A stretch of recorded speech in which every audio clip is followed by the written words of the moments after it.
നമസ്കാരം. തെരഞ്ഞെടുപ്പിൻ്റെ പര്യടനം പ്രചാരണം അവസാന ലാപ്പിലേക്ക് നീങ്ങുമ്പോൾ ഇപ്പോൾ നമ്മളുള്ളത് ഇരിക്കൂർ നിയോജക മണ്ഡലത്തിലാണ്. ഇരിക്കൂർ നിയോജക മണ്ഡലത്തിൽ NDA 2020 സ്ഥാനാർത്ഥി ശ്രീനാഥ് പത്മനാഭനാണ് നമുക്കൊപ്പം ചേരുന്നത്. ശ്രീനാഥ്, ഏറ്റവും അവസാന ലാപ്പിലേക്ക് കടന്നു. ഇനി മണിക്കൂറുകൾ മാത്രമേ ഉള്ളൂ പര്യടനം അവസാനിക്കാൻ.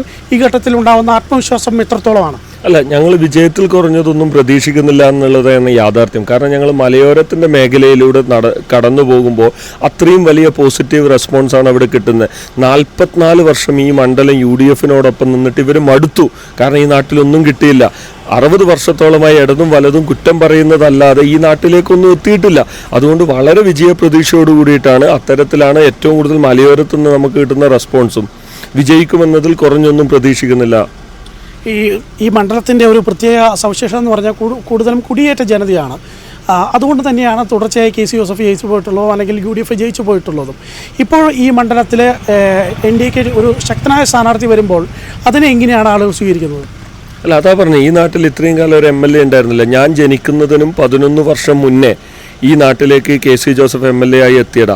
അന്നു മുതൽ ഇന്ന് വരെ ഈ നാട്ടിലെ അടിസ്ഥാന വർഗത്തിന് ഒരു വികസനവും ഉണ്ടായിട്ടില്ല.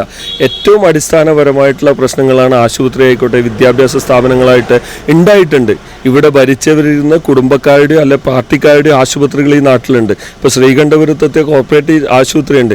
എന്തേ അവിടെ ഒരു സർക്കാർ സംവിധാനം ഇല്ലാത്തത്? അപ്പോൾ ഈ നാട്ടിലെ ജനങ്ങൾ അതിൽ പൊറുതിമുട്ടിയിരിക്കുക. ഈ നാട്ടിലെ ജനങ്ങൾക്ക് പുറംനാട്ടിൽ നിന്ന് വന്ന് ഭരിച്ച് അവരിവിടുത്തെ കാശ് ഭരണത്തോടൊപ്പം തന്നെ ഇവിടെ വ്യവസായം ചെയ്ത് കൊണ്ടുപോകുക. അപ്പോൾ ഇതിനെതിരെ വലിയ പ്രതിഷേധമുണ്ട്, ശക്തമായ പ്രതിഷേധമുണ്ട്. ആ പ്രതിഷേധം ഞങ്ങൾക്ക് വോട്ടായി മാറും എന്നുള്ളതാണ് ഞങ്ങളുടെ പ്രതീക്ഷ. ഞങ്ങളുടെ ഒരു ഗ്രൗണ്ട് ഒപ്പീനിയൻ എടുത്ത സമയത്ത് ഇവിടുത്തെ ജനങ്ങളിൽ നിന്ന് ഭൂരിപക്ഷം ലഭിച്ച ഒരു പ്രതികരണം എന്ന് പറയുന്നത് ഇവിടുത്തെ കുടിവെള്ള പ്രശ്നമാണ്.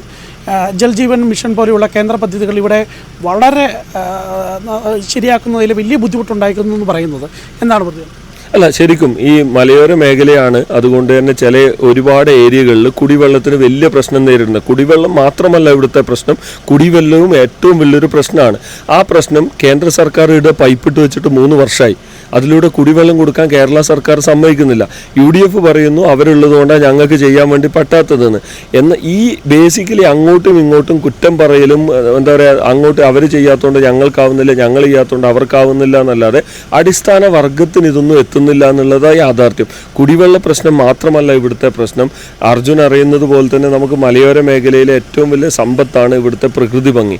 ഈ പ്രകൃതി ഭംഗിയെ ഉപയോഗിച്ചുകൊണ്ട് ഇവിടെ ഒരു ടൂറിസം മേഖലക്കൊന്നും ചെയ്യാൻ വേണ്ടി പറ്റുന്നില്ല. ആകെ ഇവിടെയുള്ള ടൂറിസം എന്താ വെച്ചാൽ ഇരിക്കൂർ നിയോജക മണ്ഡലത്തിൽ ഏത് ടൗണിൽ പോയിരുന്നാലും കാട്ടാനയെ കാണാം. കാരണം അവരൊക്കെ റോട്ടുമിലേക്ക് ഇറങ്ങി വരും. ഇതാണ് ഇവിടുത്തെ ടൂറിസം എന്ന് പറയുന്നത്. വന്യജീവി പ്രശ്നം ഇവിടുത്തെ ഏറ്റവും വലിയൊരു പ്രശ്നമാണ്. വന്യജീവികൾ ഇറങ്ങാത്ത നാട്ടും പ്രദേശമില്ല. ഈ മലയോര മേഖലയിലെ ഏറ്റവും വലിയ വരുമാനം കാർഷിക. അപ്പോൾ കർഷകർക്ക് വിളക്ക് വില നൽകുന്നില്ല എന്നുള്ളത് വലിയൊരു പ്രശ്നമാണെങ്കിലും വിലയേ കിട്ടുന്നില്ല. കാരണം വന്യജീവി ഒന്ന് ആക്രമിച്ച് അതൊക്കെ നശിപ്പിച്ചിട്ട് പോവുക. അപ്പോൾ കുടിവെള്ളം മാത്രമല്ല, ഇതുപോലെയുള്ള പല സാധനങ്ങളുണ്ട്. പക്ഷേ എന്താ, ഇവർ രാഷ്ട്രീയം പറയും CPM ചെയ്യാത്തതുകൊണ്ടാണ്, കോൺഗ്രസ് ചെയ്യാത്തതുകൊണ്ടാണ്. ആക്ച്വലി എന്താ, ഇവർ രണ്ടും ഒന്നാ. കേരളത്തിന് പുറത്തു പോകുമ്പോൾ ഇവർ രണ്ടും ഒന്നാ. ഇവർ അങ്ങോട്ടും ഇങ്ങോട്ടും രാഷ്ട്രീയം പറയുന്നു. ഈ രാഷ്ട്രീയത്തിൻ്റെ വൈരാഗ്യത്തിൻ്റെ പേരിൽ രാഷ്ട്രീയം പറഞ്ഞ ആൾക്കാരെ പറ്റിച്ച് ഏറ്റവും സാധാരണക്കാരനായിട്ടുള്ള ആൾക്കാർക്ക് ഇതൊന്നും എത്തുന്നില്ല. എനിക്ക് ഈ നാടിനോട് പറയാനുള്ള ഉറപ്പും അതാണ്. നിങ്ങൾ എന്നെ തിരഞ്ഞെടുത്താൽ വരുന്ന 100 ദിവസത്തിനുള്ളിൽ ഇവിടുത്തെ രാഷ്ട്രീയം എന്തോ ആയിക്കോട്ടെ, ആരോ ആയിക്കോട്ടെ, ഇവിടെ കുടിവെള്ളത്തിന് എല്ലാ വീടുകളിലും പൈപ്പ് കണക്ഷൻ വഴി കുടിവെള്ളം എത്തിക്കും. ഇതാണ് എനിക്ക് ഈ നാടിനോട് കൊടുക്കാനുള്ള ഉറപ്പ്. ഇപ്പം നമ്മൾ നിൽക്കുന്ന മേഖല ഇരിക്കൂർ പഞ്ചായത്തിൽ പെടുന്നതാണ്. ഈ മേഖലകളിലെ പ്രശ്നം കുടിവെള്ളമാണ്. ഈ മിക്കവാറും വീടുകളിലില്ല. നമ്മൾ ഈ നാട്ടിൽ പറയും, കുംഭമാസം വന്ന ഈ നാട്ടിൽ ഒരുപാട് ഉത്സവങ്ങളുള്ള നാടാണ്. കുംഭമാസത്തിൽ ഉത്സവത്തിൽ പോകണമെന്നുണ്ട് നമ്മൾ വെള്ളം വീട്ടിലെടുത്തു വെച്ചിട്ടേ പോകാൻ വേണ്ടി പറ്റും. കാരണം കിണറുകൾ അത്രയും വറ്റി തുടങ്ങി. അത്രത്തോളം കുടിവെള്ളം പ്രശ്നമുള്ള ഒരു മേഖലയാണിത്. ഈ ഒരു യുവാവ് എന്ന നിലയിൽ ഇവിടെ മത്സരിക്കുമ്പോൾ ബാക്കിയുള്ള 2 പേരും എനിക്കൊന്ന് 50-ന് മുകളിൽ പ്രായമുള്ളവരാണെന്ന് എനിക്ക് തോന്നുന്നത്. ഒരു യൂത്തിൻ്റെ ഭാഗത്തു നിന്നുള്ള ഒരു പ്രതികരണം എങ്ങനെയാണ്? യൂത്തിൻ്റെ ഭാഗത്തു നിന്ന് ഇവിടെയുള്ള യുവാക്കൾ നന്നായി റെസ്പോണ്ട് ചെയ്യുന്നുണ്ട്. എനിക്ക് സോഷ്യൽ മീഡിയയിലും യുവാക്കളാണ് ഫുൾ ചെയ്യുന്നത്. പക്ഷേ ഈ നാടിൻ്റെ ഏറ്റവും വലിയ പ്രശ്നം ആ യുവാക്കളൊന്നും ഈ നാട്ടിലില്ല എന്നുള്ളതാണ്. ഈ നാട്ടിൽ നല്ല വിദ്യാഭ്യാസം നേടണമെന്നുണ്ടെങ്കിൽ ഇരിക്കൂർ നിയോജക മണ്ഡലത്തിൽ സംവിധാനമില്ല. സർക്കാർ സംവിധാനത്തിൽ സർക്കാർ സ്കൂളോ സർക്കാർ ഉന്നത വിദ്യാഭ്യാസ സ്ഥാപനങ്ങളോ കോളേജോ ഒന്നുമില്ല. ഇനി ഇവർ നല്ല വിദ്യാഭ്യാസം നേടി അർജുൻ അറിയുന്ന പോലെ തന്നെ അർജുൻ നാട്ടുകാരനാണ്, നാട് വിടേണ്ടി വന്നത്. എന്തുകൊണ്ടാണ്? ഈ നാട്ടിൽ തൊഴിലവസരമില്ല. അപ്പോൾ യുവാക്കൾ ഒരുപാട് പേര് ഇവിടെയുണ്ട്. അത് വളരെ കുറഞ്ഞ ശതമാനം മാത്രമേ വോട്ടിലുള്ളൂ. ബാക്കി വോട്ടുള്ളവരൊക്കെ പുറത്താണ് എന്നുള്ളതാണ് ഞങ്ങൾ നേരിടുന്ന ഒരു പ്രശ്നം. അതുകൊണ്ടാണ് നമുക്ക് സോഷ്യൽ മീഡിയയിലായിരുന്നാലും ഒരുമിച്ചായിരുന്നാലും ഒരുപാട് പേര് ഉണ്ട് എങ്കിലും ഇവർക്ക് വോട്ടായി മാറ്റണം എന്നുണ്ടെങ്കിൽ അവർ ഈ നാട്ടിൽ വരേണ്ടതുണ്ട്. അങ്ങനെ ഒരു അവസ്ഥ ഈ നാട്ടിലില്ല. വന്നിട്ട് ഈ നാട്ടിൽ എന്ത് ചെയ്യാൻ പറ്റും? ദിവസം തോറും കൂടിക്കൂടി വരുന്ന ഒന്നുകിൽ ബാറുകൾക്ക് മുന്നിൽ കപ്പലണ്ടി വിൽക്കണം, ഇല്ല 2 നേരം നറുക്കെടുക്കുന്ന ലോട്ടറികളിൽ ലോട്ടറി ടിക്കറ്റ് വിൽക്കണം. അല്ലാതെ ഈ നാട്ടിൽ എന്ത് തൊഴിലെടുക്കാൻ ഇവിടുത്തെ യുവാക്കൾക്ക് പറ്റും അർജുൻ? അതുകൊണ്ട് മെയിനായിട്ടുള്ള പ്രശ്നം അതാണ്. ഈ നാട്ടിലെ യുവാക്കൾക്ക് ഇവിടെ നിൽക്കാനുള്ള ഒരു സാഹചര്യമില്ല. പഠനമായിരുന്നാലും ജോലിയായിരുന്നാലും ഈ നാട്ടിലെ യുവാക്കൾ പുറത്തേക്ക് പോകേണ്ടത്. അപ്പോൾ ഒരുപാട് പേര് എന്നെ വിളിച്ചിട്ട് പറഞ്ഞത് അതാണ്, ശ്രീനാഥ് ജയിക്കണം, എന്നാൽ ഞങ്ങൾ തിരിച്ചു വരും, കാരണം ഞങ്ങൾക്ക് എന്തെങ്കിലും ഒരു ജോലി ഓപ്ഷൻ ഈ നാട്ടിൽ ഉണ്ടാക്കണം. അവർക്കാണ് കിഴക്കമ്പലം മോഡൽ അവരുടെ മനസ്സിലുള്ള ആൾക്കാർ, നന്നായി വിദ്യാഭ്യാസമുള്ളതും നന്നായി വാർത്തകൾ വായിക്കുന്നതും നന്നായി കാലത്തെ അറിയുന്നവരും. അപ്പോൾ അവരെല്ലാവരും എന്നോടൊപ്പമുണ്ട്. പക്ഷേ സാങ്കേതികപരമായിട്ട് അവർക്ക് വരാനോ വോട്ട് ചെയ്യാനോ എത്രത്തോളം പറ്റുമെന്നുള്ളതാണ്. എല്ലാവരും വരാമെന്ന് ഉറപ്പ് നൽകുന്നുണ്ട്. ആ പ്രതീക്ഷയിൽ തന്നെയാണ് ഉള്ളത്. ഒരൊറ്റ ചോദ്യം കൂടെ. ശബരിമല സമര നായകൻ എന്ന നിലയിൽ ആണ് ശ്രീനാഥിനെ ഒട്ടേറെ പേർ ഈ മണ്ഡലത്തിന് പുറത്താണെങ്കിലും കേരളത്തിലെ അങ്ങോളം ഇങ്ങോളം അറിയുന്നത്. അതിൻ്റെ പേരിൽ ഒരുപാട് ദിവസങ്ങൾ ജയിലിൽ കടന്നിട്ടുള്ള വ്യക്തി കൂടിയാണ്. അതെല്ലാം ഇവിടെ ചർച്ചയാകുന്നുണ്ടോ?